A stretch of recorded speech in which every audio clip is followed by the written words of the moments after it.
சத்தியமா சொல்றேன், எனக்கு இப்போ எனக்கு இங்க வாழவே பிடிக்கல தெரியுமா. பேசாம அந்த பெண்குயின் மாதிரி எங்கன்னா ஓடிடலாமான்னு பாக்குறேன் நானு. என்னடா எங்க போய் வர?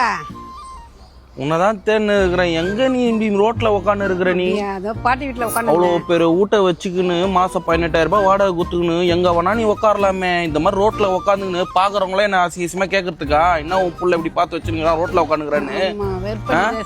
வேணும்னே பண்ணு, நீ ஊட அடங்க மாட்டேற. நீ என்னதான் சின்ன வயசுல இருக்கும்போது எங்கேயோ போகாத வீட்லயே இருன்னு நீ இருக்கிறியா? இப்போ வயசான உடனே உனக்கு குழந்தைங்க சிஸ்டர்லாம் வருது. அங்கேருந்து வரும்போது உன்னை பார்த்துனே தான் வரேன். நல்லா கரண்ட் கம்பத்தில் மாட்டின சிசிடிவி கேமரா மாதிரியே இருக்கிறேன். இங்கே எங்கேயோ அப்படியே பார்த்துக்கணும். போடா, எனக்கு இதே வேலை தான், கலாய்க்கிற வேலை தான். யாருன்னா அப்படியே பார்த்தாங்க வீட்டில் என்ன காணும் என்ன ஒன்று ஆயிடுச்சுன்னு வச்சுக்கோங்க, உன்னை தான் வந்து டேரெக்டாக வந்து கேட்பாங்க. அதில் ஒன்றும் இல்லைப்படா. நான் ஈவினிங் அட்டியா? ஆமாண்டா, இந்த தேவி பொண்ணு வரேன்னா, இந்த லட்சுமி பொண்ணு வரேன்னா, நான் தான் வெயிட்டிங்கில் உட்காந்துக்கிறேன். அது என்னன்னு தெரியலையா, வேலை முடிச்சுட்டு போயிட்டாளுங்களா என்னன்னு தெரியல. அவங்க அட்டிக்கு முடிச்சுட்டு போயிட்டு இருப்பாங்க, நீ அட்டிக்கு லேட்டாக வந்துட்டுக்கிற. அதான் தெரியல, அதுதான் உட்காந்துக்கிற வருவாளுங்கன்ட்டு வந்து டீ வாங்கி கொடுப்பாங்க, வெயிட் பண்ணி இருப்பேன். ஆமா, அதான் ஆளை காணும். சரி வா வீட்டுக்கு வா.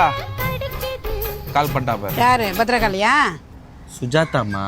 அதான் அவதான் பத்ரகாளி. வாயை வச்சுட்டு சும்மா இருமா நீ. போ போ, அப்படிக்கா எழுந்து போய் பேசுற. அப்படிக்கா போட.